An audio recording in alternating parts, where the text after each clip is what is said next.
Hola, ¿qué tal amigos? Bienvenidos a Identidad. Para mí es un placer acompañarte nuevamente aquí en la TV Nuevo Tiempo. Hoy vamos a conocer la historia de Kevin Almazábal, un joven quien nos invitará a reflexionar que debemos colocar a Dios en primer lugar porque nunca es tarde para reconocerle. Antes de conocer su historia, quiero invitarte para que solicites gratuitamente la revista Esperanza, Cielo o Infierno, Salvo o Perdido.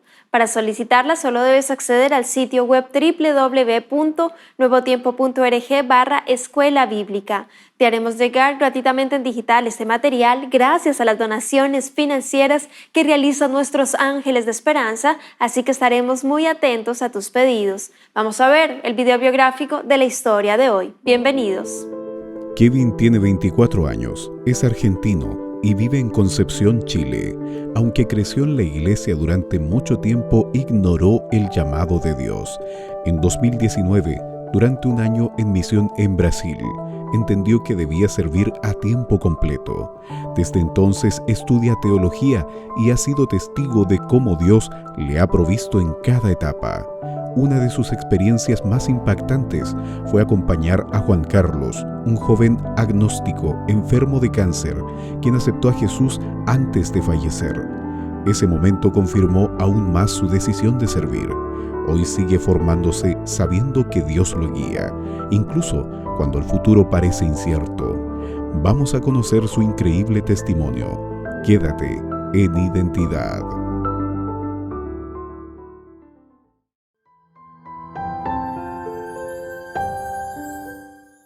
¿Qué tipo de milagro anhelas vivir en tu vida? Hoy tenemos a un nuevo protagonista. Él es Kevin Almazábal y por supuesto ya está aquí con nosotros para conversar y conocer más acerca de su testimonio, así que vamos a darle la bienvenida. Adelante, estimado Kevin, qué placer conocerte, tenerte aquí en Identidad, de conocer tu historia, la identidad que Dios te ha dado. ¿Cómo estás? Hola Ángela, un gusto conocerlos, sí, ansioso también de poder conversar con ustedes, de contar cómo el Señor ha guiado mi vida y gracias también por la invitación. Bueno, nosotros felices de que seas parte del programa, de que seas parte de Identidad y que en este momento quienes están viendo, escuchando a través de la Nuevo Tiempo sean inspirados, motivados, entretenidos también, ¿por qué no? De la forma en que Dios ha llegado a tu vida, de la forma en que Dios está obrando a través de ti también. Y bueno, es lindo conversar. Kevin, cuéntanos cuál es tu nacionalidad en este momento, dónde te encuentras, a qué te dedicas y bueno, para conocerte un poco más. Tu edad también, cuéntanos. Bien, mi nombre es Kevin Almazábal, nacionalidad es complejo. Nací en Argentina, pero ya llevo ya bastantes años acá en Chile, desde 2002 llevamos acá en Chile, entonces toda mi infancia la he vivido acá, me identifico más con este país, pero igual tengo ahí mis raíces argentinas. Hoy tengo 24 años, ya pronto a cumplir 25, por eso me confundí, y me considero de Concepción, pero hoy estoy estudiando teología aquí en la UNACH, así que podría decir que hoy por hoy vivo acá en Chillán. Excelente, bueno, un futuro pastor, un futuro brillante pastor, así que bueno, deseando que Dios te bendiga muchísimo, que puedas escuchar claramente lo que Dios quiere para ti en esta linda carrera de la fe, de misión, de servicio, que no es fácil, que es solo para valientes, así que bueno, deseando que Dios te bendiga muchísimo en esta linda decisión, labor donde estás sirviendo a Dios. Kevin, hablando de Dios, yo quiero que tú me cuentes cómo tu familia conoció del Señor, cómo llegó el mensaje de la Iglesia Adventista a tu hogar. Sé que creciste en un ambiente cristiano, adventista, de cuna en Argentina. Sin embargo, conozcamos un poco de las raíces y de los inicios. ¿Cómo fue? Bien, yo tengo la bendición de venir de una familia adventista. Somos 4 hermanos y los 4 nacimos dentro de la iglesia. Mis papás se conocieron allá en Argentina, precisamente en una iglesia. Mis 2 papás son chilenos, entonces es curioso que se conocieron en Argentina, en una iglesia que está dominada por chilenos. Eh, Creo que mi papá conoció la iglesia por colportores que llegaron a la localidad donde vivía él, Neiginco, el límite entre la octava y la novena región. Mi mamá ahí también tiene su historia, pero se conocieron ellos allá en Argentina, en una iglesia, y allá nacimos en Argentina y obviamente todos los hermanos nacimos en la iglesia, en la ciudad de Bahía Blanca. Eh, y tenemos también la bendición, obviamente, de haber vivido siempre con esos valores inculcados de la iglesia, con los principios también. Nuestros papás desde chiquititos también nos inculcaron las enseñanzas bíblicas, nos motivaban siempre a cantar, así que nuestra vida cristiana, gracias a Dios, ha estado siempre acompañada por la música. Y poco a poco también hemos ido nosotros recorriendo un poquito de lo que es la iglesia, las diferentes áreas, diferentes ministerios, y gracias a Dios, a pesar de las vueltas de la vida, el Señor ha permitido que hoy podamos todos también continuar en la iglesia, continuar adorándolo a Él en diferentes cosas.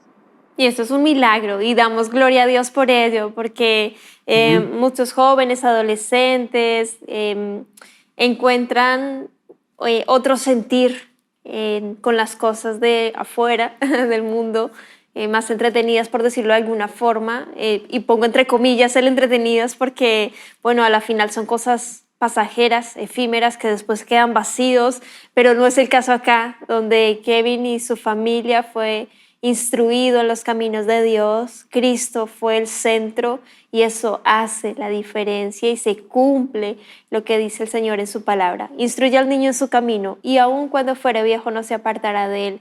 En este camino que tú tienes allí, Kevin, junto a tus hermanos, estando en la iglesia, sirviéndole también, disfrutando de estar en esta burbuja, por decirlo de alguna forma, donde es protección, pero también de servicio y de riesgos, sí, por supuesto, pero por este lado también que es totalmente diferente, estar de la parte, del lado de Dios.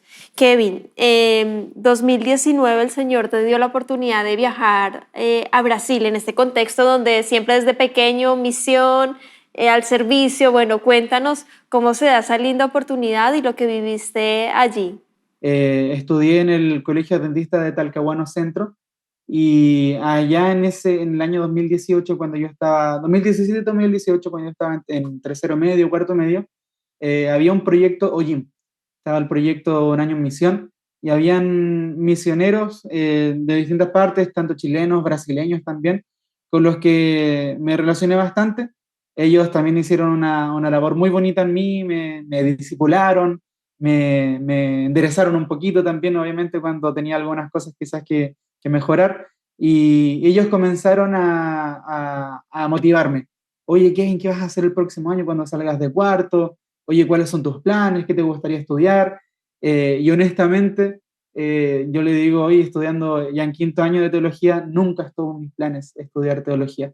Si ustedes le preguntaran al Kevin de esos años, su sueño era ser periodista, poder quizás alguna pedagogía incluso, pero teología nunca estuvo realmente en mis planes. Pero sí quería yo tener una relación estrecha con el Señor. Así que bueno, ellos me comenzaron a decir, oye, ¿y has considerado la opción de un año en misión? ¿Has considerado la opción de poder ser misionero, de poder descubrir tu vocación? Y me comenzó a gustar la idea, sobre todo cuando me comentaron de ir a Brasil. Me comentaron de que estaba la posibilidad de que pudiera ser misionero, pero en Brasil. Hablando honestamente, Ángela, en ese tiempo me decían a mí que me fuera como misionero a Brasil, y lo que me gustaba más era la segunda parte, ir a Brasil, no precisamente ser misionero. En ese tiempo tomé la decisión de poder ir a Brasil en un año en misión, quizás más que nada por la experiencia en ese tiempo 18 años, poder vivir un año en el extranjero, conocer otra cultura, conocer otro idioma, era lo que me llamaba la atención.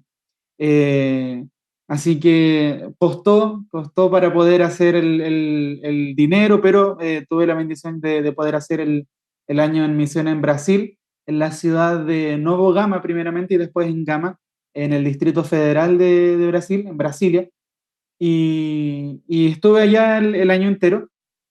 Y claro, poco a poco ahí también fui descubriendo mi vocación. Allá nos tuvimos bueno, que relacionar bastante con lo que es la instrucción bíblica. Estuve también haciendo clases de reforzamiento de lenguaje. Curioso, yo sin saber hablar el idioma, tuve que ayudarle a pequeños a leer el idioma, a poder sumar, restar, etcétera. Entonces comencé ahí a incursionar en diferentes cosas, eh, y poco a poco el Señor fue demostrándome que en realidad para que sus planes estaban un poco más allá de los míos. Y poco a poco sentí que el Señor me iba hablando. Quizás fueron casualidades o esas personas ni siquiera lo dijeron con una intención, pero creo firmemente que fue el Espíritu Santo que iba hablando a través de esas personas y, y molestándome un poquito, incomodándome para que yo pueda ir poco a poco comprender la verdad, y entender que Él me estaba llamando para el ministerio. Ya a final de años, al final de año, perdón, allá en Brasil, por ahí por el mes de diciembre, es que cuando ya estaba terminando todo el proyecto, es que comprendí, claro, los planes del Señor y entendí que efectivamente Él me estaba llamando para el ministerio y tenía la decisión, tenía que tomar la decisión. Creo que el llamado sí es algo que se puede sentir, pero creo que es más que nada racional, la vocación. Entonces tomé la decisión y dije, bueno, Señor, me he dado cuenta que tú me estás llamando para esto, entonces vamos a ver, yo tengo estos planes, pero tú tienes estos otros, y creo que lo mejor para mí es poder seguir tus planes. Perdóname, también pedí perdón porque, claro, de todas formas el Señor me estuvo llamando mucho tiempo, y yo siempre lo rechacé. Entonces, creo que necesitaba pedirle perdón al Señor por rechazar el llamado tantas veces. ¡Wow! ¡Qué sabiduría la que te dieron en ese momento! Esa instrucción de, ¿y por qué no te vas un año en misión? Así descubres tu vocación, porque uno cuando va a misión, bueno, Señor, ¿qué necesitas que haga? ¿De qué voy a servir? Hasta, no sé, limpiar, barrer, atender, o sea, aprender, por supuesto, se aprende muchísimo, a enseñar, a instruir, y en este caso lo que viviste, el Señor te iba gritando lo que quería para ti.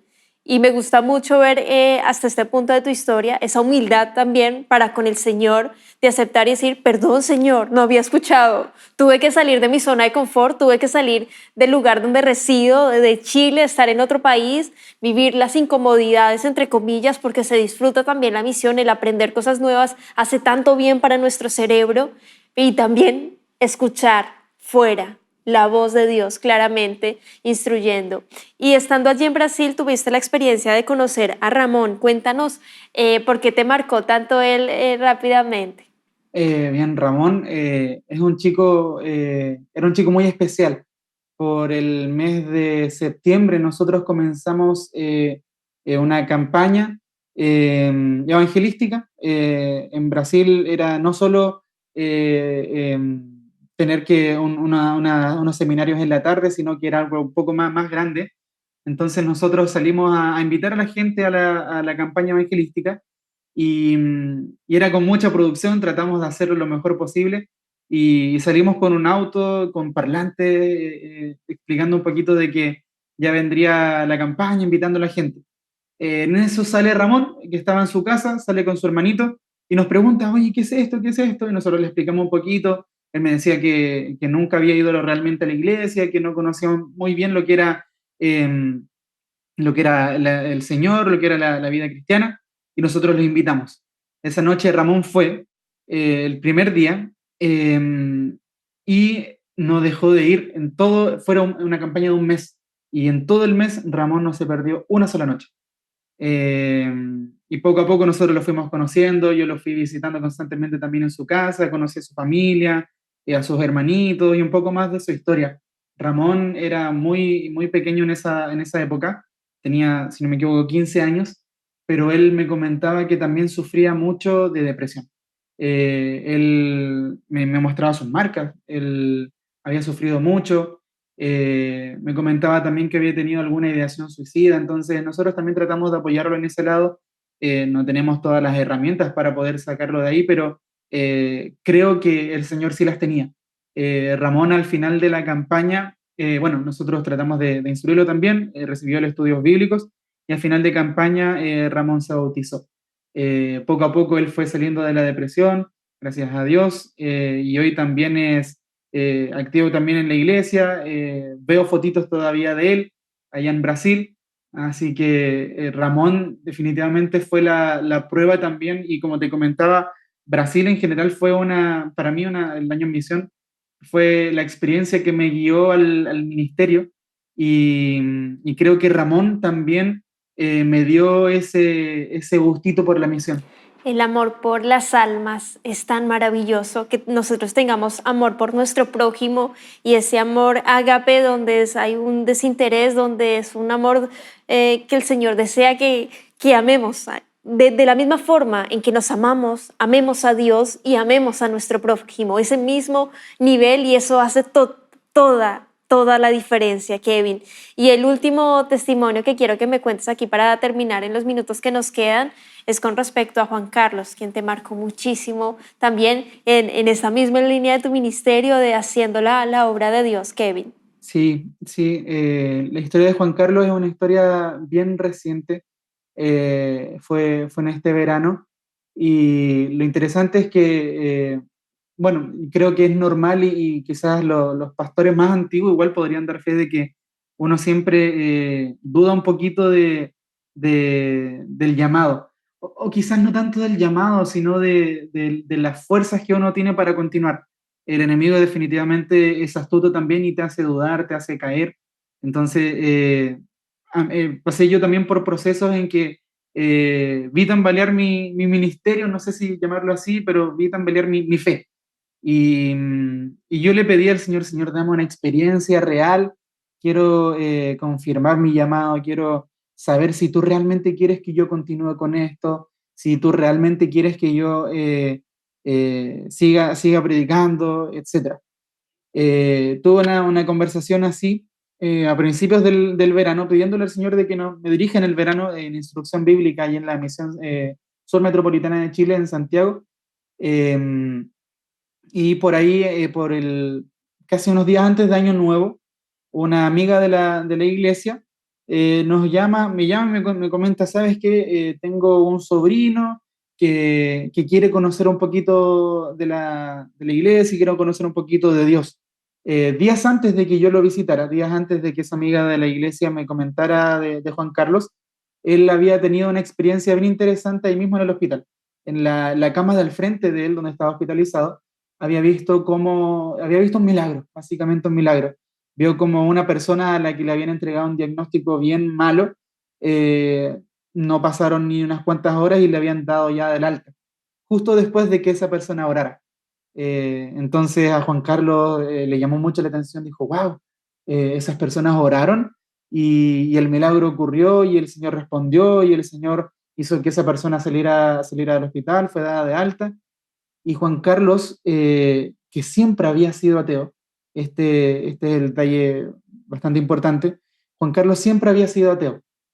Y cuando vio esa situación dijo: entonces puede que haya algo, entonces puedo yo conocer también, o sea que, a ver, si yo oro, puede que también viva un milagro. Esa experiencia comenzó a darle vuelta a Juan Carlos, y fue a partir de eso que él tomó la decisión de poder conocer un poquito más. Y en esa instancia es que él llama a esta amiga de la iglesia me contacta a mí, y yo lo voy a visitar. Juan Carlos había tenido una vida que él me comentaba, no era una vida desordenada, pero nunca tuvo ese temor de Dios. Entonces ahora él, que había visto una experiencia, decidió que también quería vivir algo parecido, quería vivir lo que era tener al Señor en la vida. Así que oramos con Juan Carlos ese día, tuvimos una conversación muy interesante, muy profunda también, en la que hablamos simplemente de cómo el Señor puede hacer a través de la historia de Lázaro. Cuando el Señor dice: esta historia, esta muerte no será, perdón, esta historia no será para muerte, sino que será para gloria de Dios. Entonces comentábamos eso con Juan Carlos. Vamos a hacer que esta historia, esta situación adversa que tú tienes, esta enfermedad, pueda ser una oportunidad para que el Señor se manifieste. Comenzamos entonces a estudiar la Biblia. Poco a poco nos fuimos interiorizando un poquito más, conocí un poquito más de la historia de Juan Carlos, conocí también a su familia, que algo muy bonito también es que cuando comenzamos a estudiar con él, estábamos simplemente los dos, luego poco a poco se fue uniendo su suegra, se fue uniendo su hija, se fue uniendo la nieta también de Juan Carlos y luego la esposa, Patti, que también estaba muy interesada en conocer un poquito más de Dios y sobre todo por el testimonio de Juan Carlos, porque a ellos le impactaba mucho el hecho de que su esposo, su padre, en el caso de los hijos, ¿cierto? Aquella persona que toda su vida había sido bien reticente en cuanto a lo bíblico, ¿no? Una persona bien escéptica, ahora estaba tan interesada en aprender de la Biblia, de vez en cuando me comentaban, citaba versículos, algo increíble para ellos, increíble para Juan Carlos, eh, y comenzaron, cierto, a maravillarse también con el testimonio de Juan Carlos. Se comenzaron a maravillar también con las historias que veíamos y les fue llamando poco a poco más la atención. Entonces estuvimos algunos días estudiando la Biblia, pero por ahí, por el mes de febrero, eh, Juan Carlos recayó nuevamente. La enfermedad comenzó a empeorarle, a empeorar su salud y, y poco a poco él fue de peor en peor, peor a peor. Lo fui a visitar algunas ocasiones, lo ungimos con algunos hermanos de la iglesia eh, y fueron momentos muy bonitos, fueron momentos muy bonitos. En una de las instancias que tuve para conversar con Juan Carlos, eh, ya Juan Carlos estaba asumiendo que le quedaba poco tiempo. Una de las oraciones que habíamos hecho en la primera vez que nos conocimos era orar para que el Señor le diera un poco más de tiempo de vida para que él tuviera tiempo también de conocerlo a él y de poder vivir como el Señor lo mandaba. Entonces, Juan Carlos ahí me decía, amigo, ¿te acuerdas de esa oración que hicimos en un comienzo para que el Señor me diera más vida, más tiempo de vida? Y yo le comentaba, claro, sí, sí me acuerdo. Y yo en realidad también sentía un poco de culpa, para ser honesto, Ángela, porque, claro, oramos juntos para que el Señor le diera más tiempo de vida, pero el panorama estaba bien adverso, porque Juan Carlos, honestamente, ya le quedaba poco tiempo de vida y era evidente. Entonces, yo me sentí un poco culpable, ¿cómo soluciono esto ahora? Él ahora no va a tener fe porque la oración no fue quizás respondida como nosotros esperábamos. Y Juan Carlos me dice, ¿te acuerdas de esa oración? Sí, me acuerdo. Lo siento mucho, Juan Carlos. Me decía, amigo, eh, ahora yo entiendo todo. Ahora entiendo todo, me decía Juan Carlos. Yo oraba para que el Señor me dé más tiempo de vida, pero no entendía que el Señor me estaba ofreciendo la vida eterna. Me marcó mucho en ese Totalmente. momento. Kevin, perdón, te interrumpo, solo voy a poner aquí una pausa porque se nos ha acabado aquí el tiempo en identidad. Agradecerte por habernos acompañado e invitarte para que nos dejes ahí la conclusión de la historia y el mensaje final para cerrar tu capítulo de lo que pasó con Juan Carlos y del mensaje final que nos quieras dejar. Adelante, Kevin, para cerrar. Juan Carlos ahí de esa manera confirmó también mi ministerio y Juan Carlos lamentablemente falleció a los días después de ese encuentro, pero él me enseñó primeramente que el Señor sí responde, que primero, como te dije, confirmó mi ministerio, pero también me enseñó que nunca es tarde para conocer al Señor, que quizás pueden haber personas que están esperando al último momento para acercarse al Señor y quizás no sea tan necesario llegar a esa instancia para poder acercarse, pero si el Señor nos busca, el Señor va a encontrar mil maneras también para poder estar con nosotros. Así que creo que el llamado también y la invitación es a las personas a poder buscar al Señor y aquellos que ya estamos en la iglesia también poder ir en busca de aquellas personas que lo están necesitando. Juan Carlos es un testimonio vivo de que, bueno, un testimonio que hoy vive en nosotros, ¿cierto? Para poder proclamar de que el Señor pueda actuar también y hacer milagros que van diferente a aquellos que nosotros esperamos y que definitivamente nuestro testimonio también puede servir de bendición para los demás. Amén. Muchas gracias, Kevin, por ese bello mensaje que lo complemento con lo que dice Mateo capítulo 6, verso 33. Mas buscad primeramente el reino de Dios y su justicia, y todas estas cosas os serán añadidas. Primero Dios, busca primero al Padre Celestial. Lo demás te va a ser añadido. El Señor espera. Jesús viene muy pronto para vivir una vida eterna junto a Él. ¿Estás listo? ¿Estás lista? La respuesta está en tu corazón. Que Dios te bendiga, querido amigo, querida amiga. Nos vemos en un próximo capítulo aquí en Identidad. Y por supuesto te dejo la invitación para que continúes en la sintonía de Nuevo Tiempo, Canal de Esperanza.